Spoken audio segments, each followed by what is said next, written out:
ẹni tá a bá parọ́ fún tí ó bá mọ̀ ẹni tí ń parọ́ lọ́kàn rẹ̀ mọ àgbà ọba nílẹ̀ Yorùbá.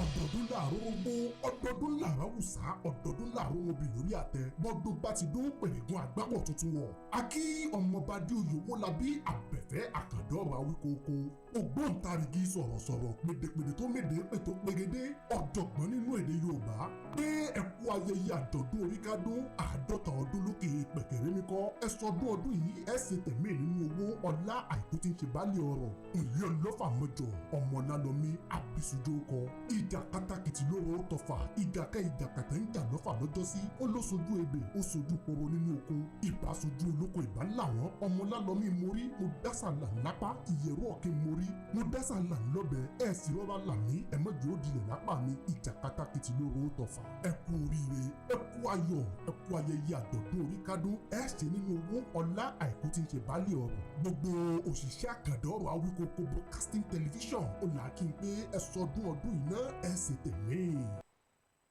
Àkàndá alọ́rọ̀ lẹ́nu bíi tejò rúnmọ́lẹ̀ padà bọ̀ràn míyàn àgbà tí ò lẹ́sẹ̀ nílẹ̀ ó yẹ kó lọ́gbọ́n nú àgbàtà lọ́kàn ó ní ẹni tí òun bá ń lé. Àkàndá mú kí gbogbo ọmọ káàárọ̀ òjíire jákèjádò àgbáyé Ọlọ́run ní fi wá wọn ra wa ikú ìpẹta lójú ràn òjòjò ìṣògùn àwọn Olódùmarè ò ní fi gbogbo wálẹ̀ àmọ́ wá àmọ́ báyìí wọn ò ní dìde ìṣẹ́jú kan fún mi wọn ò ní dìde ìṣẹ́jú kan fẹ́yìn náà a ní fira wa dárò ara wa bàbá fira wa dárò ara wa kó jẹ́ lọ́jọ́ iwájú tíntìn ńgbà tí èmi bá dàgbà tí mo dògbó fọwọ́ pa ó fèrègì jòbè tẹ́yìn dàgbà tẹ́tẹ́ ní àgbà tẹ́ lọ́mọ àrólédè tẹ́ rọ́mọ tí rólédè ni tọ́wá di lọ́jọ́ ogbó tọ́mọ wa gbé wa lárugẹ lọ́jọ́ ogbó wa ẹni máa kó àdàgbà ẹni bá dàgbà yóò dògbó láṣẹ Èdùmàrè mo tún kí n káàbọ̀ sí àkọ́tún ètò ṣe é ní pé ìjẹ̀gbọ́n mi pọ̀ jù ó yẹ kẹ́ ẹ mọ̀ pé bí ọ̀bá nídìí obìnrin kì í jẹ́ kúmólú ẹ̀kún ní bákun wá lọ́dọ̀ tèmi màmá sọ̀rọ̀ mi sì ni pé bí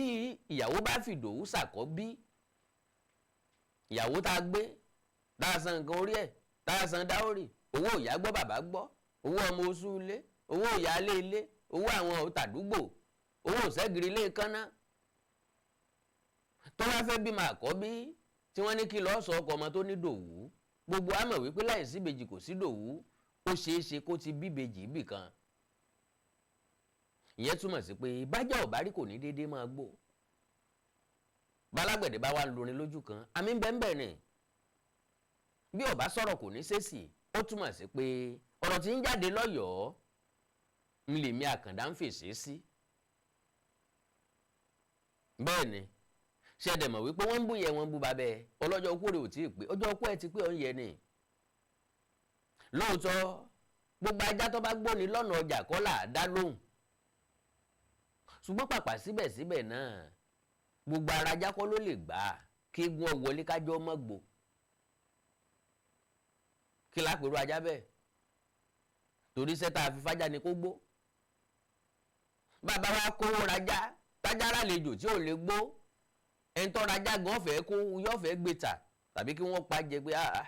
kéèyàn ọjà ajá yìí ó wúlò ju ààyè rẹ̀ lọ o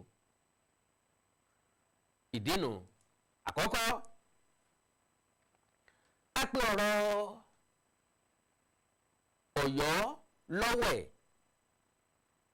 àárọ̀ onú ẹ̀ wá fojú hàn gedegbe kékeré la pé ké ara bí tẹ́lẹ̀ aṣọ ọ̀fẹ́ ka mọ́ ṣe ní ràn mọ́ bí òrùn ṣe ní ń tàn lójoojúmọ́ ṣe ló ń ràn lójoojúmọ́ bíi tanmọ́nà àwọn àgbà sì dákẹ́ wọn mọ ẹlẹ́ran wọn ò wí nǹkan kan sọ́dìgbà tó bá bàjẹ́ tán ká tó sọ̀rọ̀ kò dìgbà tẹ́yin bá fọ́ ká tó mọ ṣáájò. ìdí ni pé kò sí bá ti ṣáájò títí ẹyin tútù tó jábọ́lẹ̀ kì í ṣe kó jọmọ́ o. gbogbo àwọn ọ̀rọ̀ yapa tá à ń sọ yìí kò ní sọ wá dọ̀rẹ́ lọ́jọ́ iwájú bó bá sọ wá dọ̀rẹ́ àwọ̀ ò ní tán ọ̀yìn nìyí ni ò sì ní tán lẹ̀. lẹ́nu lọ́lọ́ yìí ńlọba Bímbọ́lá Akeem Ọwọ́adé ẹlẹ́wù ẹ̀tù àkọ́kọ́ wọ́n ṣèrìn àjò àbẹ̀wò lọ sílùú Ṣakí. ìṣẹ̀lẹ̀ wá ṣẹlẹ̀ ń bẹ̀ mímímì ọ̀pọ̀ ọ̀rọ̀ jáde àṣẹ ọ̀kan tẹ̀lé ní. alára ní gbáraga adìẹ tọ́fẹ́ wọlé tí ń bẹ̀rẹ̀ ẹ̀yìn kálukú ni mo fẹ́ ṣe dáadáa lójú àwọn èèyàn. àwọn làápè ní asọ̀rọ̀ ẹni dáadáa lójú ẹni. bọ́ńtọ̀ ń bá lọ tán wọ́n tún mú ọ̀rọ̀ rẹ̀ bọ́nu. gbogbo ayé ní fẹ́ ṣe bí ẹni owó bá ń bá tán. gbogbo èèyàn ní fẹ́ jẹ́ mọ̀lẹ́bí èèyàn pàtàkì. gbogbo èèyàn ní fẹ́ bá ẹni tó bá dáa ṣe. Aláàfin wà níkàlẹ̀ ọ̀pọ̀lọpọ̀ àwọn èèyàn sọ̀rọ̀ Ọ̀kẹ́rẹ́ ti Ṣakí sọ̀rọ̀ kí n tó wọnú ọ̀rọ̀ ti Ọ̀kẹ́rẹ́ ti Ṣakí. àgbà kan sọ̀rọ̀ ẹ mọ́jà pè wọ́n bàbá bàbá pè wọ́n bàbá jẹ́ bàbá fáwọn ọmọ tí wọ́n ò lè jẹ́ bàbá fúnrú wa. torí pé àwa ò ní àwọn àgbà tí ò wà cultured, àwọn àgbà tí ò ní ààlà fún ọ̀rọ̀ sísọ, àwọn àgbà tí ò mọ bá a ṣe fọgbọ́n gbé ọ̀rọ̀ kalẹ̀, àwọn àgbà tí yanu pọn gàlà bí ajá mi lọ́pàá bí ajá gbẹran lẹ́bu tí wọ́n kàn máa ń sọ̀rọ̀ àlùfàǹsá jáde lẹ́nu. bàbá yìí sọ̀rọ̀ o kò sọ̀rọ̀ lásán ọkàn wà lábùkù. n tí ń dùn mí lọ́wọ́ ọ̀rọ̀ gbogbo wọn ni wípé Ọọ̀ni tí Ilé-Ifẹ̀ ò fún ẹnìkan kan lésì rí. ká máa wá sọ̀rọ̀ ká máa wá pé Ọọ̀ni sọ pé ó jẹ́ tí ń dùn mí lọ́kàn láyé ọ̀tọ̀ torí mi tí ìrìbí tí Ọọ̀ni ti sọ̀rọ̀ tàbí bí tí agbẹnusọ Ọọ̀ni ti sọ̀rọ̀ yàtọ̀ sí tóní 48 hours. bóò ni ò ṣe ní jẹ́ kàyéfì fún wọn ó jẹ́ kàyéfì fẹ́mi ìbú aláwọ̀ fún ọ jẹ́ kàyéfì fún wọn pálàfin fún Ọọ̀ni ní 48 hours láti withdraw nǹkankan. ń dẹ̀rù pé jẹ̀gbẹ̀ni bí àti àkún ọ̀jájá fìdí ọlọ́tẹ̀ jálẹ̀ ń rò pé wọ́n dẹ̀ retrieve ọ̀kan lọ́mọ Oòduà tí wọ́n fún ẹni tó ní Ìlàjì resort center. 48 hours ti lọ ọ̀pọ̀lọpọ̀ 48 hours ló ti lọ lẹ́yìn ẹ̀ tẹ́tẹ́ ohu nǹkan kan ṣẹlẹ̀. a jẹ́ pé Aláàfin ò táṣẹ pa kò sì sáṣẹ lẹ́nu Aláàfin. ìdí ni pé ire tó yẹ kó gbà nífẹ̀ẹ́ pẹ̀lú idà àjàṣẹ́gun Aláàfin kọ̀ọ̀kan lọ ńbẹ̀ kọ́ là ń lọ. ibi àwọn agbọ́nmọ̀gbọ̀n tán àgọ̀jù bàbá náà ń dú tí wọ́n ń pera wọn lágbàlagbà la fẹ́ lọ. tí wọ́n ń dálẹ̀ nínú ọ̀rọ̀ tí ń bẹ ńlẹ̀ yìí tí wọ́n ń dèrò láti dálẹ̀ tí wọ́n fẹ́ dálẹ̀ tí yóò wà á rìsọ́ọ̀tì sí wọn làwa fẹ́ sọ fún wọn. bàbá yìí dìde sọ̀rọ̀ mo mọ̀ pé gbogbo àwọn tí ń bẹ ń bẹ kọ́ ni yóò gba nǹkan tí ń sọ tí majority àwọn tí ń bẹ ń bẹ bá gba nǹkan tí ń sọ wọ́n yìí ṣe ọmọ káàárọ̀ òjíire láàyè ọ̀tọ̀ gàbádáyà nìyẹn. kọ́ bá dàbí ẹni pé wàá wí kóńkó gan wàhálà yẹn ti pọ̀ jù tiẹ̀ gan ti pọ̀ jù gan kí ló lè tó bẹ́ẹ̀ gan fáwọn èèyàn yìí lọ́rùn ńlẹ̀ mọ́rẹ́ nìkan tó kọ́mẹ̀ntì bíjọ́ bíi mélòó kan sẹ́yìn àwọn kóńkó jẹ́ kí máàní yìí rẹ́sì mo ní asákòókò àti kòkó ẹ̀ ní ọgbẹ́ n tó lè mú máàní yẹn rẹ́sì èyí Aláàfin ni pé kí ọ̀rọ̀ mọ́tò yọ wá tàbí k'Aláàfin ó maintain peace tàbí k'Aláàfin ó fìrẹ̀ sípò ọjọ̀wọ̀ bí bẹ́ẹ̀ kọ́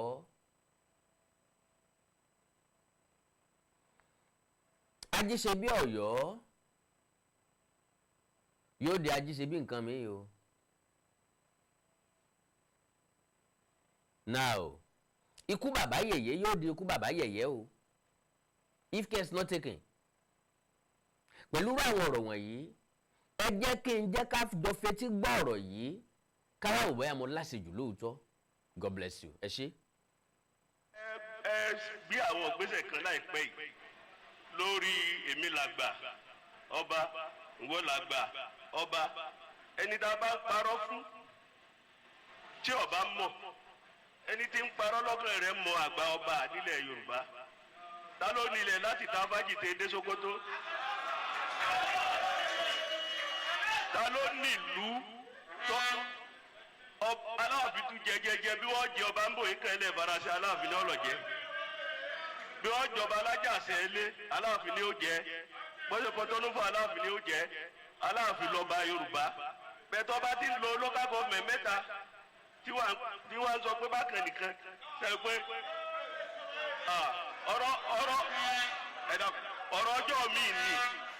ọ̀rọ̀ ọjọ́ mi ní kábúrò ẹni kọ́ máa pè ní níbọ̀dá kọ́ máa pè ní lẹ́gbọ̀n ẹni ọ̀rọ̀ mẹ́lẹ̀ o lè sọ lẹ́ni ọ̀rọ̀ ọjọ́ mi àwọn ò túmọ̀ rẹ̀ kábíyèsí á túmọ̀ gbogbo tó bẹ́ẹ̀ ó yí àwa torí ọmọ inú àfilèmí náà á túmọ̀ rẹ̀ àdúrà ó gbà o àdúrà ní ibi parí tọrọ bá Yorùbá lè mí o oríṣiríṣi àdúrà Yorùbá fún yín díẹ̀ yóò sì máa yín lórí ẹ ṣẹ́gun ọ̀tá ẹ rẹ́yìn òdì ẹ wà pẹ́ lórí ọlá yìí ẹ pẹ́ lórí àpèrè yìí yóò sì rí bẹ́ẹ̀ yóò ṣe bẹ́ẹ̀ lọ́nà àwọn bàbá wa tó. Mo nígbàgbọ́ pé o láǹfààní àti gbọ́ dáadáa. Ẹ káàbọ̀ padà. Ṣé gbọ́ nǹkan tí bá nìyẹn sọ? Ó ní ta ló nílẹ̀ láti ta fáàjì dé Sókótó? Ìbéèrè àkọ́kọ́ fẹ́ni tó sọ̀rọ̀ yìí. Ẹ̀dẹ́ bá jọmọ Ṣakí tàbí tẹ́ mọ alàgbà tó sọ̀rọ̀ ohun. Ẹgbọ́n mi Àkàndá ní kẹ́ bá ń béèrè lọ́wọ́ wọn. Ń pé ẹni tó nílẹ̀ láti ta fáàjì dé Sókótó. Ṣùgbọ́n táwọn Fúlàní ti lé kúrò lórí ilẹ̀ tiẹ̀ gangan tó ń gangan níbi àdé sí ti ń rìn kiri bí àrè. Ti ń rìn kiri gẹ́gẹ́ bí àwọn ọmọ àlùmọ́jèrè. Ẹni tó nílẹ̀ láti ta fáàjì dé Sókótó tọ́kọ́ lọ sàtìpó ní Ìgbòho. Kó tó rìn gbèrègbèrè dé Àgọ́dọ̀yọ́ dé Àgọ́ Ọ̀já ṣe ló nílẹ̀ láti ta fáàjì dé Sókótó. Wọ́n l'Aláàfin ló nílùú tó dé Ìbàdàn d'Ògbómọ̀ṣọ́. S'Aláàfin ló nílùú d'Éjẹ̀bú, s'Aláàfin ló nílùú d'Ẹ̀gbá, s'Aláàfin ló nílùú d'Éfẹ̀, s'Aláàfin ló nílùú d'Òṣogbo, s'Aláàfin ló nílùú d'Èkìtì, s'Aláàfin ló nílùú d'Oǹdó, s'Aláàfin ló nílùú d'Àkókó, s'Aláàfin ló nílùú d'Ọ̀wọ̀, s'Aláàfin ló nílùú d'Ẹsẹ̀ Odò, Ìlàjẹ. Ara wọn rèé o. Wọ́n ti máa ń jẹ́ kórí èèyàn wújú sí apá rẹ̀ lọ. Ara àwọn tó jẹ́ kí orí Aláàfin ọmọ wújú sí apá ẹ̀ lọ rèé. Àwọn alápọ̀npọ̀ rèé, eégún gómìnà. Àgbápọ̀ eégún gómìnà. Aláàfin Ọ̀yọ́ náà ní sọdún lọ́dún náà lọ́hùn. Àwọn onídánkúnlẹ̀ bí baba Èṣùà onílù lọ bí Ẹrẹbẹ, àwọn akùnyùngbà, àwọn akéwì, àwọn rárá. Wọ́n lọ bí Ẹgbàágbèje. Eégún kan wá tì gómìnà wá eégún onídán ni. Òkìtì ní ń ta pọnpọnlá pọnpọnlá yọ tàkìtì méjì mẹ́ta papọ̀. Làwọn yẹn gba àwọn òríró eléyìí o ńgbà tí ó ṣe gegele lórí gegele ọba dojú odó délẹ̀. Ọba dúró sórí odó níbẹ̀rẹ̀ sí ní ìran bí òkòtó ní gbó ìràn yìí làwọn èèyàn tó ń gbé ara ń orí ọrí. Ìran rèé oúnjẹ ojú ẹja fún un. Làwọn èrò sùjọ sọ́dọ̀ rẹ̀ ń gbọ́ yá. Lẹ́gùn gómìnà yìí bá kásẹ̀ kókè ní tó ń fẹsẹ̀ kan jó lórí odó. Atọ́kùn rẹ̀ ní òjò sinmi. Báwọn èèyàn ṣe ń wó ń gbé tí ì rí nǹkan kan. Ṣùgbọ́n ẹsẹ̀ kan ní fi ń jó lórí odó lè kásẹ̀ méjèèjì kúrò lórí odó tí ó sì tún máa po yìí bẹ́ẹ̀. Àpọ́npo ó ti jẹ́ kó rí eégún gómìnà ó kó yí kó gbàgbé wípé ẹsẹ̀ kan la fi tilẹ̀ bẹ́sẹ̀ kan ò bá sílẹ̀. Èyàn ṣubú o. Pípọ́n tí wọ́n pọ́nlé ti kó sínú ọpọlọ bó ṣe kásẹ̀ méjèèjì kúrò lórí odó nù ìmúlò ìbólẹ̀ nípọn tu gbogbo àwọn títí ń yìn ni wọ́n kọ́kọ́ sá lọ. ẹni tó ti ń gbayì tẹ́lẹ̀tẹ́lẹ̀ wá dẹni tí ń gbẹ̀tẹ́ gẹ́gẹ́ bọ̀rọ̀ Aláàfin ṣe rí nù. gbogbo àwọn tí ń sọ̀rọ̀ nípa empire gbogbo àwọn tí ń pò ń lo lórí aládé òun lo lórí ọba òun lo lórí kinní kan lára àwọn tó fẹ́ pọ́n Aláàfin panu. ẹ máa gbọ́ o wọ́n ní bí wọ́n jọba lájàṣẹ́ Aláàfin ni yóò jẹ́ ẹjá béèrè lọ́wọ́ akédèdèrè àgbàyà tó sọ̀rọ̀ yìí kán bá wa líìsì orúkọ àwọn ọba tí wọ́n jẹ lájàṣẹ́ tó jẹ́ p'Aláàfin ló fi jẹ kán bá wa líìsì orúkọ àwọn tó jọba lẹ́gbàá tó jẹ́ p'Aláàfin ló fi jẹ àwọn tó jọba ń Bàdàn tó jẹ́ p'Aláàfin ló fi jẹ àwọn tó jọba l'Ógbómọ̀ṣọ́ tó jẹ́ p'Aláàfin ló fi jẹ àwọn tó jọba ńlé Igbọ́n tó jẹ́ p'Aláàfin ló fi jẹ àwọn tó jọba nírẹsà tó jẹ́ p'Aláàfin ló fi jẹ àwọn tó jọba lẹ́dẹ tó jọba lóṣogbo tó jọba ń Kírun tó jọba níràgbìjí tó jọba ń Lòbù ẹ̀mọ́jà àti ẹ̀yà sí Lòbù ẹni tó jọba nífọ́n tó jẹ́ p'Aláàfin ló fi jẹ èèyàn mélòó ló jọba ń Fẹ̀ tó jẹ́ p'Aláàfin ló fi jẹ. kéèyàn máa réètì èèyàn beyond capacity ẹni yẹn bí ìgbà téèyàn ń gbé ọ̀fìn sílẹ̀ dóńtọ̀ ni irin kárí ilé ọwá jọba ni wọ́n ń kọ́ fúru onítọ̀hún wọ́n gbẹ́ kòtò sáàrin ọjà wọ́n wá tẹ́ ní oríṣiríṣi ẹni tó rẹwà wọ́n tẹ́ sórí ẹ̀ wọ́n wá gbé àga onídẹ wọ́n gbé sáàrin wọ́n wá ní kí ni ó wá jọba orí ìtẹ́ rẹ̀ nu wọ́n fẹ́ kó jìn sọ́fìn ni àwọn àgbà tó sì lè gba Aláàfin mọ̀ràn ò sí pẹ̀lú ẹ̀ lára wọn làgbà Akin lára wọn ń bá Ṣọ̀run àbí lára wọn ń bá Ṣọ̀run jàre àwọn Ọ̀yọ́mèsì tó kù náà bàbá àwọn sọ wípé Aláàfin ni ọba Yorùbá kò níyàn jíjà nínú ẹskísà kò níyàn jíjà nínú àwọn ò kì í ṣe Yorùbá kò díyan bẹ́ẹ̀ ni ò rújú wípé Aláàfin lọba gbogbo Yorùbá ṣùgbọ́n ẹ má gbàgbé o ó níbi tá ń pè nílẹ̀ Yorùbá tẹ́lẹ̀tẹ́lẹ̀ ó níbi tẹ́yìn ń pè nílẹ̀ Yorùbá ilẹ̀ Yorùbá ti yín t'Aláàfin jọba lé lórí tó jó lórí ọba ń bẹ̀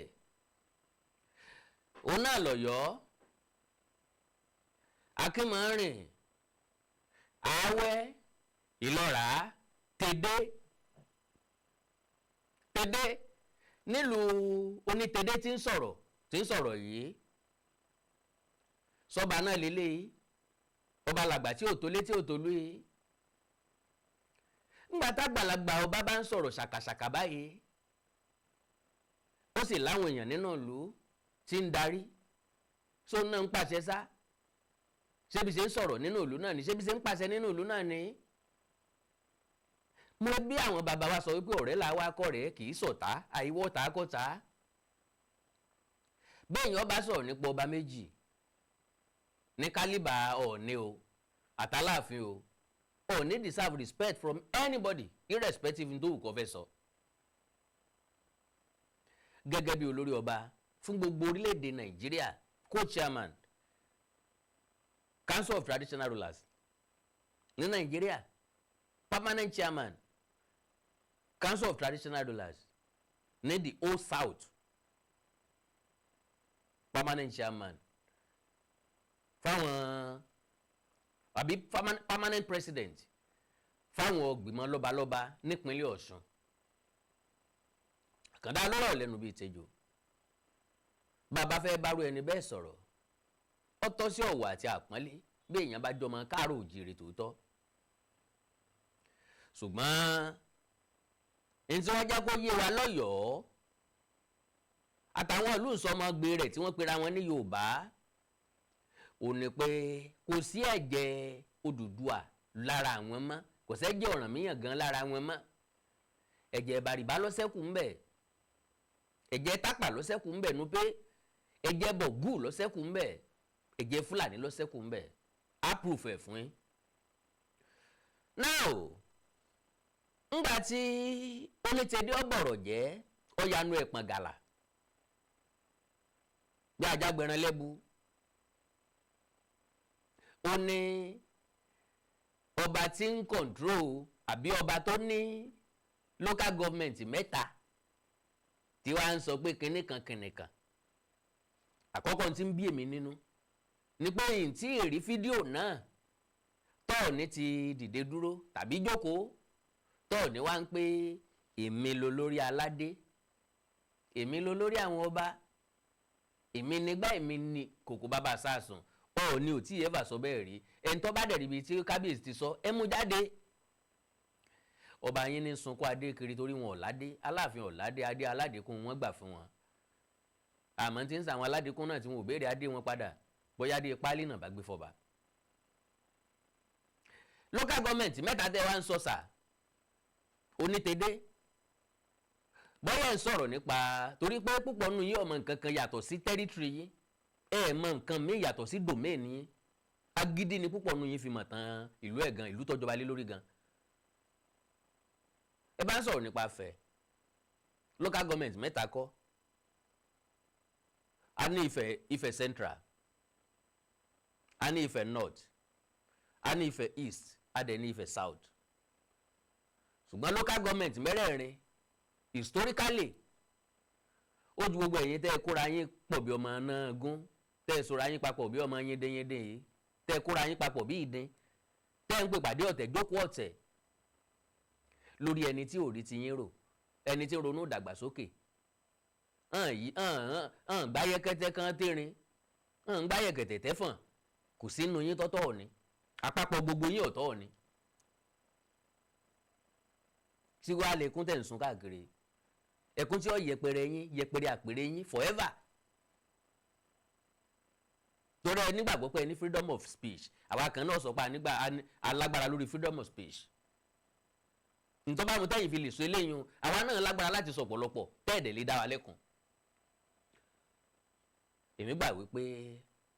iye àtàpọ́nlé díẹ̀ ràlẹ́ràlẹ́ sì kù lára Aláàfin kẹ́ ẹ tó gbà sọnù tán torí pé ẹ̀yin tó yẹ kẹ́ ẹ tọ́ sọ́nà tẹ́ ẹ ti wà lórí àpèrè tipẹ́ kó tó dé tóun ọ̀mọ̀ kankan tí ń tẹ̀lé bàṣubàṣu tó jẹ́ pé ẹkún supremacy ní sun káàkiri bẹ́ẹ̀ sì gbélé rè yọ́pọ̀ wọn ọ̀bẹ nìkan kan jà. I can talk to him as my mate ẹgbẹ́jọ ni wá we are of the same age mate we are of the same age ó pé 15 July mo pé ní August oṣù kan ẹgbẹ́jọ ni wá ń lè pè ń bọ̀ ọ̀dà gan bí ò bá jà Láàfin. So now Onítedé wá sọ̀rọ̀ tán tàbí kí n ẹjẹ́ ń sáré yàsẹ́jú méjì lọ́wọ́ yín tí n bá padà dé ẹ máa gbọ́ wìnrìnwìnrìn lẹ́nu mi mò ń bọ̀ ẹ ṣé gan.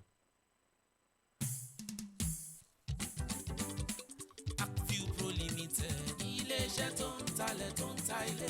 wọ́n tún bá ní kọ́lé ọ̀gá ni wọ́n jẹ́ Sísífà Gold Farm Estate kẹ́sẹ̀ rí ọ̀rọ̀ wa Treasure Homes ara ẹ̀rí iṣẹ́ wọn ni. Pro Limited ọ̀gá àgbà nínú àwọn tí ń talẹ̀ tí ń talẹ̀ tí tó ń bá ní kọ́lé àgbà ọ̀jẹ̀ ní ilé iṣẹ́ tó ṣe é fọkàn tán gbára gbọ́kànlé fún ilẹ̀ ilé gbígbé ilé iṣẹ́ tàbí ilẹ̀ oko àwọn lóní Treasure Homes tó wà ní Lasamaja 3 bedroom apartment tó dúró rekete tí wọ́n gbé kalẹ̀ ní 75 million naira wọ́n ní 2 bedroom apartment lábúlé Ẹ̀gbá 50 million naira wọ́n gbé kalẹ̀ bákan náà ni wọ́n ní 3 bedroom bungalow ní Treasure Island tí ń bẹ ní Mòwe Ọ̀fadà 17.5 million naira ní bóyá tó lóun ọ̀gbìn àbí tó ní nǹkan ọ̀sìn àǹfààní ńlá láti sílẹ̀ ní Silver Gold Farm Estate tó jẹ́ ti Agview Pro Limited plot ilẹ̀ mẹ́ta lẹ ti máa bẹ̀rẹ̀ 1.5 million naira ní tẹ́ bá fẹ́ sanwó ẹ̀ lójú ẹsẹ̀ Mr. Olúṣọlá ẹnu oníkan láti gbọ́ pọ̀n ẹnu ọlọ́fà láti gbọ́ mọ́ta ọ̀rọ̀ ọlọ́rọ̀ kì í dùn lẹ́nu tèmi ẹ ṣàlàyé Silver Gold Farm Estate ká mojú ẹ̀. Good day, investor. Can you still believe that with 500,000 naira you can hold a plot of land to yourself? Yes, that is what Agview Pro stands for. Through Silver Gold Farm Estate at Ikanabalogun by Obofomi Owode local government. And our farmland is strategically located. As you can see, this is the water, and this water is through our farm estate. Let me take you through to come and see how people are growing their farms here at our farm estate. You can see some are just taking possession and they are burning their land now to ready for crop. And while some have taken possession already, you can see the name, some have cleared. And if you can see, Some that I want to grow the maize, their maize is coming out now. And as we move forward, you see those who are doing the plantation farming and their plants are already growing in less than 2 months. ọ̀rọ̀ lẹ ti gbọ́ ohun àsùngbàgbé òní kàn mí ó yá ní mọ̀nà wá ẹ máa pe Agview Pro Limited sórí +234 803 940 6444 àti +234 802 626 9326 Agview Pro Limited òótọ́ inú ló sọ wọ́n dọ̀gá professional touch ń ló gbé iṣẹ́ wọn lárugẹ. ọ̀dọ̀ ikọ̀ àti ìríjú Olódùmarè àgbà wòlíì prophet Ruben Aikore náà ni mo wà. Bàbá oríṣiríṣi ìpèníjà tá a mọ̀ sí challenges ló ń kojú ọ̀pọ̀lọpọ̀ nínú ayé. A máa sọ̀rọ̀ kan wípé béèyàn bá já dẹ́rìn pòṣónú bó bá ti lè dẹ́rìn pààyàn lórílẹ̀‐èdè Nàìjíríà kò síbi tí ò ti lè dẹ́rìn pààyàn. Ìdí ni pé oríṣiríṣi ìṣòro là ń bá pàdé là ń kojú lójoojúmọ́ là ń dì pẹ̀lú lójoojúmọ́ là ń là kọjá lójoojúmọ́. Ìṣòro nínú ìgbéyàwó nínú relationship, ìṣòro níbi iṣẹ́, ìṣòro àìríṣẹ́ṣe, ìṣòro àìlówó lọ́wọ́, ìṣòro àìrílégbé, oríṣiríṣi ìṣòro ló ń kojú ọmọ Nàìjíríà bóyá nílé tàbí lẹ́yìn odi. Àwọn tí ń bẹ lẹ́yìn odi ẹ̀gbọ́n mi wà nílùú òyìnbó, bàbá mi wà nílùú òyìnbó, ìyá mi wà nílùú òyìnbó, ní tí wọ́n ń kojú ń bẹ àmọ́ mo fẹ́ ká sọ̀rọ̀ nípa àwọn àlàkọjá tá a lè sọ wípé a lè bá pàdé nínú ilé ayé gẹ́gẹ́ bí ẹni tó ti ní ìrírí. Àwọn làkọjá àwòlẹ̀ ní lọ́kàn tàbí lè fojú ìwòye wò wípé ó ń affect àwọn èèyàn púpọ̀ jù káàkiri. Ẹ ṣé olóòtú, nígbàkigbà tí a bá ń sọ nípa ìlàkọjá, ìlàkọjá jẹ́ ọ̀nà kan tá a lè gbà wọnú àṣeyọrí ìyẹn tá a bá bọ́. Nígbà tí a bá dẹ̀ ń sọ nípa ìlàkọjá ò ń sópin èèyàn o. Àwọn èèyàn máa ń rò pé ìlàkọjá ló pin èèyàn bọ̀ kò í sópin èèyàn. Ní gbogbo bí ìlàkọjá bá ti wà ó máa ń ròlú wa á ròlú wa táfi débi ayọ̀ débi ògo débi ìdùnnú. Ṣùgbọ́n ọ̀pọ̀ ìlàkọjá tá à ń là kọjá lénìí à ń là kọjá nítorí ògo àti torí ayọ̀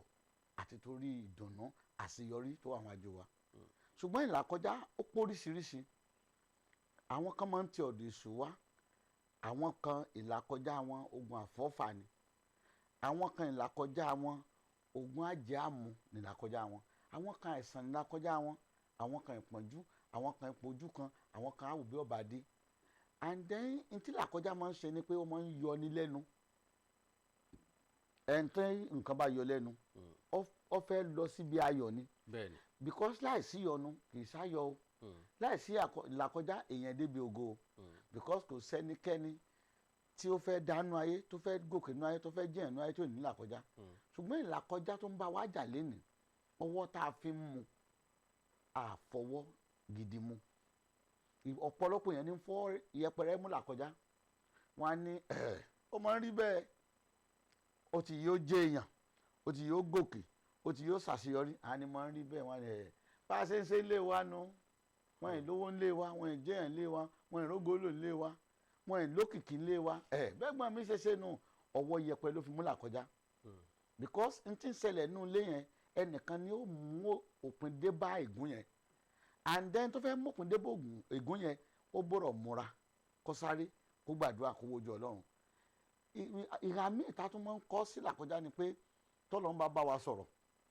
lórí ọ̀rọ̀ ìlàkọjá wa àìṣe bẹ́ẹ̀ fi gbogbo ara dá sí i àìkáràmágbásíkẹ́ ànífẹ́ ṣe á kàn mọ́ rò pé àti ṣèkánjọ́sí gẹ́gẹ́ mo sọ fún ìgbà ogun bá mi jà wòlíì 50 òun gbà mú dọ́dọ̀ wòlíì 50 mo tó bọ́ ẹ wàá wò pé wòlíì kìíní ìkejì ìkẹta ìkẹrin torí mo mọ̀ pé làkọjá ni mo gbọ́dọ̀ bọ̀ bí n bá dọ́dọ̀ eléyìí tó bá sọ tiẹ̀ tí mo nígbà bá rí pé mi ò rọ́nà àbáyọ màmá try. ẹja wa wò ó ká sọ pé ńgbà tẹ dọ́dọ̀ wòlíì 49 ilẹ̀ wa sọ pé ó sun yẹn lọ sọ́dọ̀ wòlíì ojú kan ní ń wá because nígbà tá a bá ń sáré ó dìgbà tá a bá sáré àwọn méjì ń sáré àwọn mẹ́ta ẹ ń bá kọ́kọ́ sáré débi tí wọ́n ní wọ́n sáré dé ó ní ayé ó rí bí ẹni tó gba number 1 but nígbà bá ń sáré nínú ayé à ń sáré nítorí pé a fẹ́ débi ẹ̀yà dé ṣùgbọ́n ìtẹ́ ní làkọjá lónìí làkọjá yín ó dópin lórúkọ Jésù. ní tí mo fẹ́ kẹ́ ẹ já sí lórí ìdákọjá ni pé ìkíní ẹ má bẹ̀rù ẹ kàn mọ̀ pọ̀ wá. ìkejì ẹ gbọ́ Ọlọ́run tí mo ń ṣe gbọ́ kì í ṣe wòlíì. ẹ lè gba wòlíì gbọ́ ṣùgbọ́n ẹ rí Ọlọ́run wòlíì yẹn ẹ mọ̀ rí pé wòlíì lọ́lọ́run yín. ìkẹta tó tún ẹ má fọlọ́ sípò yẹn bẹ́ẹ̀ ni ìkẹta tí mo tún rí ni pé ìlàkọjá yín ẹ gbé bí ẹrù tó fúyẹ́ báyìí ẹ má gbé bí ẹrù tó wúwo. ó túmọ̀ sí pé kán gbé lọ́lọ́ lọ́wọ́. bẹ́ẹ̀ ni because tẹ́ bá ti gbé bí ẹrù tó fúyẹ́ yóò rọ̀ ẹ́ lọ́rùn láti là kọjá ṣùgbọ́n lónìí àwọn kan ti kàrà mọ́ ìlàkọjá wọn gan-an. bàbá mi ìfẹ́ jẹ́ ká rìn jìnnà lórí ọ̀rọ̀ yìí ọ̀nà àbáyọ ń bẹ fẹ́ tó bá ní ìlàkọjá. ó wà. ọ̀pọ̀lọpọ̀ àwọn èèyàn nínú àwọn tí ń gbọ́ wá fẹ́ bọ́ nínú ìlàkọjá wọn. àwọn ìgbésẹ̀ tí wọ́n gbé ìlànà tí wọ́n tọ̀ ẹ máa bá wọn sọ kì í ṣe lójú fọ́nrán báyìí. nọ́mbà tí wọ́n lè pè yín sí tí wọ́n fi bá yín sọ̀rọ̀ lẹ́yìn ètò ni ẹ bá ń sọ síta. nọ́mbà tẹ́ lè pè mí sí ni 070 84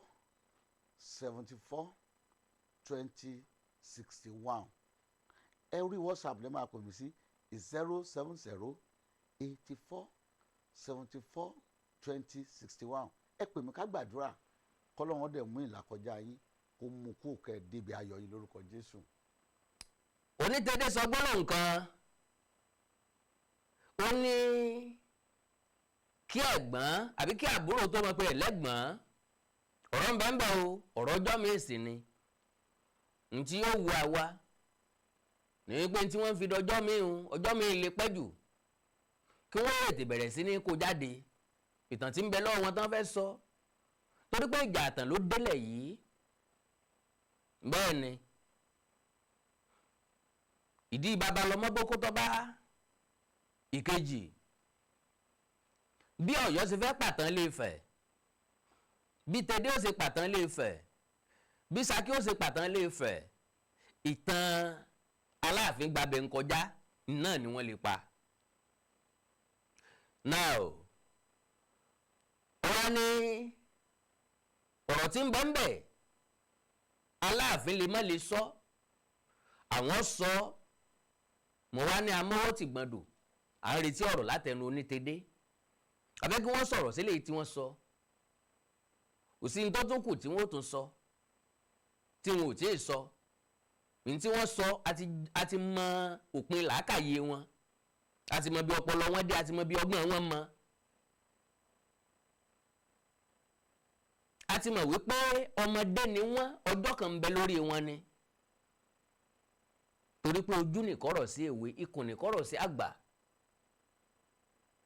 ojú làgbà yá àgbà kì í yánu bẹ́ẹ̀ ni now wọ́n aládùúgbò làwọn ò fi kásẹ̀ rẹ̀ ńlẹ̀ fún ọba Òwò Adé wọ́n ṣe dáadáa wọ́n ní yọ́ rẹ̀yìn ọ̀tá yọ́ ṣẹ́gun ọ̀tá yọ́ rẹ̀yìn òdì ìbéèrè tèmi wá ni pé tá gan lọ̀tá Aláàfin tá lọ̀tá Ọ̀yọ́ mo rí i pé Aláàfin gangan lọ̀tá ara rẹ̀ àwọn tó kó sòdí àwọn tí wọ́n ń bá gbìmọ̀ràn yìí gangan lọ̀tá Aláàfin àwọn bí Onítedé àwọn bí Ọ̀kẹ̀rẹ̀ àwọn bí àwọn ọba tí wọ́n ń wọ́ tẹ̀lé gẹ̀rẹ̀ bí Ìrábò Ṣúgà tí wọ́n sọra wọn dàgùntàn tí ò lólùṣọ́ tọ́jẹ́ pé àwọn náà ò rí be lọ òní wọ́n ń tẹ̀lé káàkiri bí wọ́n ti níyì dé wọ́n fẹ́ tẹ́ dé lóòótọ́ àtòdodo Ọ̀yọ́ kó àwọn ọmọ jáde bíi iná gún o sáwọn èèyàn ti ẹ̀pọ̀ lọ́yọ́ tó bẹ́ẹ̀ àwọn náà wá fúnra wọn sórí social media tàtàkà lòlò àtòtò ń tata àtàtà ń tótó àtẹ̀ntọ́ mọ̀ ọ̀rọ̀ sọ àtẹ̀ntí ọmọ ọ̀rọ̀ sọ àtẹ̀ntọ́ nílàákàyà àtẹ̀ntí ò nílàákàyà àtàrọ àtàbùké àtàfin gbogbo wọn wọ́n fọ́n jáde sórí social media ntí wọ́n ní kán wá dìfẹ́ǹdì wọn mọ́ o ntí wọ́n ní kán wá jà fún wọn mọ́ o nbí tí wọ́n dorí ọ̀rọ̀ kan wọn mọ́ wọ́n sáàmì ìbúbú wọ́n dẹ̀ mí pé sẹ́ bó bá ti sọ̀rọ̀ kan lórí social media báyìí tí wọ́n bá ti gbá ọ mú ìpè wọn ò fi support ẹ̀ fún ọ oríṣiríṣi pákéjì ni wọ́n ń ṣe kí làwọn fi rọ́bìṣì pákéjì wọn kí làkàndá máa fi sẹ̀tẹ̀ igba ìtàn làkàndá fi ṣẹ̀tẹ̀ igba ìtàn kìlọ̀ ní máa fi ṣẹ̀tẹ̀ igba sùúrù ńlọ ní máa fi ṣẹ̀tẹ̀ sùúrù kí làkàndá wá fi ṣẹ̀tẹ̀ ọ̀pọ̀lọpọ̀ ọ̀tàn ojúlówó ọ̀tàn ńlàkàndá ó fi ṣẹ̀tẹ̀ ojúlówó ọ̀tàn gbogbo àwọn tí ń rojú ẹnu lórí social media wọn omi tá a dà sẹ́yìn di ẹni kọ́ mọ́ kọ́ ká wá ẹ̀yin tẹ́ ẹ̀ tí mọ̀ ń tẹ́ ẹ wọ̀n ẹ̀ tí mọ̀ ń tẹ́ ẹ wọ̀ ẹ̀ tí mẹ́ni ẹ kò èmi tó jẹ́ pé gbogbo ń tẹ́ ẹ sọ kọ̀ọ̀kan mi rárá mi ti ẹ̀ lísìn sí báwọn èèyàn bá sẹ́ǹdì mí sí mi tí n bá ti gbọ́ few seconds tí n bá ti di pé kò mọ́ ọpọlọ dání mo ti wéfẹ́ mo ti gbàgbé ń pa ẹ̀ ṣùgbọ́n abẹ́rẹ́ tèmi ọmọ gun iye ọmọ dùn yín dọ́kàn ni eléyìí tí mo gún sẹ́yìn ẹ̀rí pé kò tí ì tán lára yín mo ní bàrìbá ní lóòótọ́ ọ̀kẹ́rẹ́ sakídẹ̀ confam ẹ̀ ẹ máa gbọ́ tàn àkàndá ọ̀rọ̀ awúkọ̀ǹkọ àjàwọ̀ ọ̀rọ̀ awúkọ̀ǹkọ àsọ̀ lójú ọlọ́rọ̀ bọ́lọ́rọ̀ bá gbọ́ kí bàbá làbàbà ọlọ́rọ̀ ṣe ènìyàn kọ́ńkà tó gbìkà tí ó ní díẹ̀ kà nínú tẹ́lẹ̀ ni aláàfin Ọ̀wọ́ adé ò ṣe dáadáa èmi kọ́ ni wọ́n wá sọ bẹ́ẹ̀ ìtàn láàfin sọ bẹ́ẹ̀ ẹ jẹ́ ká máa bá lọ bẹ́ẹ̀ ká bá dọdún kan ká wá wo rìsọ́ọ̀tì ẹ̀ lẹ́yìn ọdún kan nbí tọ́lọ́ ti mú àwọn ọmọ Ọ̀yọ́ ò ní pé wọn ò nítàn tí wọ́n lè sọ against Ifẹ̀ Ọlọ́run mú yín pọ̀ o àwọ̀ wàá sọ bí gbogbo ìlú ṣe jáde kúrò nílé Ifẹ̀ bí ọ̀pọ̀lọpọ̀ ìlú ṣe jáde kúrò nílé Ifẹ̀ so ìtàn amalgamation lẹ́yìn ní lọ́wọ́ lẹ́ ń sọ ìtàn wọn sign treaty lẹ́yìn ń sọ ẹ̀rí kan mi ń sọ bẹ́ẹ̀ sì ń kó ọmọ ìyá yín tà lẹ́rú ẹ̀rí wọn sọ ẹ̀rí sọ bẹ́ẹ̀ sì ń pa àwọn èèyàn nípa àyà ẹ̀rí sọ ọ̀nà tẹ́ ẹ lè gbà develop lóyún kò sí lọ́pọlọ yín ìjà àgbàlẹ̀ ń jà káàkiri ọba adéyẹyẹ ní tògóòsì ńbo ló ti rójú à ń sọ̀tẹ̀ kiri ńbo ló ti rójú à ń jìjà òfò kiri ìwọ tó fẹ́ lè àlárà kọ́ ìwọ tó fẹ́ ń àlárà ní ńbo ló ti wá rójú à ń jọ sọ̀tẹ̀ kiri wọ́n pè pàdé ọ̀tẹ̀ sókè ògùn àbọ̀ pàdé wọn fi yìnbọn mọ́ra wọn lẹ́sẹ̀ ni ẹ gbọ́ gbogbo ẹ̀ lágbára Ọlọ́run ẹ like ẹ follow page mi lórí Facebook Awikonko TV ẹ subscribe sí YouTube channel mi Awikonko TV ẹ ní nǹkan pàtàkì tẹ́ ẹ fẹ́ kájọ sọ ẹ já sọ lórí WhatsApp +234 904 851 9362 +234 904 851 9362 èdè àti àṣẹ ilẹ̀ káàrọ̀ òjìrì òní wọmi orílẹ̀-èdè ilẹ̀ káàrọ̀ òjìrì òní dàrú ìlú ẹnì kọ̀ọ̀kan wa yóò tòrò mìnìmìnì bí omi àfòwúrọ̀ pọ̀n àjùwàṣe o. Awikonko Development Fans Club ilé aláyọ̀ ilé wa. Awikonko Development Fans Club ilé aláyọ̀ ilé wa. Ẹgbẹ́ tó dúró fún ìdàgbàsókè àti tẹ̀síwájú èdè àṣà àtún àjogúnbá ilẹ̀ Yorùbá. Ẹgbẹ́ tó fẹ́ ìrẹ́pọ̀ gbogbo ọmọ Yorùbá tó tún gbé àṣà àti ṣe Yorùbá lárugẹ. Awikonko Development Fans Club ilé aláyọ̀